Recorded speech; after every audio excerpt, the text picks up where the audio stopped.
آتا ہے صحابہ کرام کے مقابلے پہ. اور پھر آپ کو وہ حدیث بھی یاد ہوگی بخاری مسلم کی جو میں نے معراج والے لیکچر میں بتائی تھی. مسروق تابعی جو اما عائشہ کو ملنے جاتا ہے تو وہ مسروق کہتے ہیں میں تو ٹیک لگا کے بیٹھا ہوا ہوں. پردے میں اما عائشہ کے شاگرد تھے نا, بڑے لاڈلے شاگرد تھے. تو کہا مسروق بیٹا میں تجھے بتاؤں جو بھی 3 باتوں میں سے کسی ایک کا بھی قائل ہو نا وہ اللہ اور اس کے رسول پہ جھوٹ باندھ رہا ہے. ان کا پہلی بات یہ ہے کہ جو شخص یہ کہتا نا کہ محمد صلی اللہ علیہ وسلم نے اللہ کو دیکھا ہے وہ جھوٹ بول رہا ہے.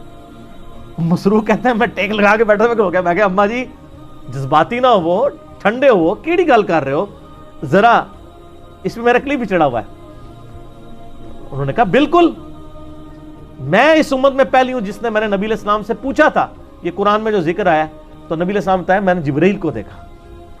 اور بیٹا دوسرا وہ بندہ بھی جھوٹ بول رہا ہے جو یہ کہے کہ نبی علیہ السلام نے کچھ خاص باتیں خاص لوگوں کو بتائیں, کچھ چھپا لیں, جبکہ قرآن پاک میں تو واضح آتا ہے کہ نبی صلی اللہ علیہ وسلم اگر آپ نے اللہ کا پیغام نہیں پہنچایا سورۃ المائدہ میں تو آپ نے رسالت کا حق ہی نہیں ادا کیا. تو نبی علیہ السلام نے کوئی چیز نہیں چھپائی. سارے صوفی وڑ چھڑے اما عائشہ نے پڑھ کے کٹھے ہی جڑے نا تیشے تھلے دے کے وڑ چھڑے کہ بھی کوئی خاص گل کسی خاص نو نہیں دسی, ساری اوپن نہیں دسی ہے حجۃ الوداع پہ غدیر خم پہ.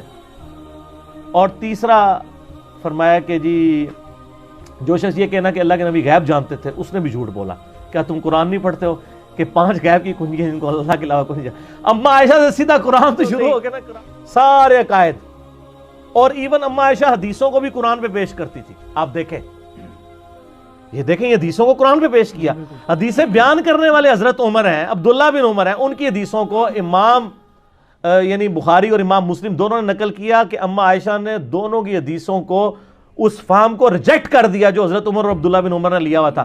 حالانکہ ظاہری الفاظ وہی فہم تھا جو حضرت عبداللہ بن عمر اور حضرت عمر فاروق لے رہے تھے, لیکن اما عائشہ نے قرآن کے ساتھ اس کی تعویل. اس کا مطلب ہے اہل حدیث علماء سے میں ریکویسٹ کروں گا, برا نہیں ماننا, احادیث کو قرآن پر پیش کرنا یہ میری ماں اما عائشہ رضی اللہ تعالیٰ عنہ و سلام اللہ علیہا کی سنت ہے. اس کے بغیر سمجھ نہیں آ سکتا. ہمیں کوئی صحیح حدیث بھی مجبور نہیں کرتی کہ ہم قرآن کے خلاف کوئی عقیدہ رکھیں. جعلی روایتیں تو صوفیاء کی چھوڑ دیں, قرآن کی تعویل نہیں کریں گے, حدیثوں کی تعویل کریں گے.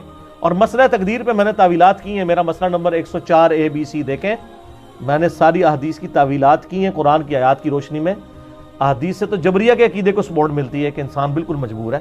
قرآن بتاتا ہے نہیں مجبور نہیں ہے, اختیار بھی دیا گیا. پھر میں نے ان احادیث کی تعویل کی ہے, اور یہ تعویل اگر غامدی صاحب بھی کرتے ہیں, کہیں چلیں وہ تھوڑی بہت ان سے غلطی بھی ہو جاتی ہے اور آپ کے بقول وہ ڈنڈی مار جاتے ہیں, وہ علیحدہ بات ہے. لیکن میں الحمدللہ کسی حدیث کا انکار نہیں کرتا, میں اس کو من وان اسی طریقے سے سمجھنے کی کوشش کرتا ہوں قرآن کی روشنی کے اندر الحمدللہ.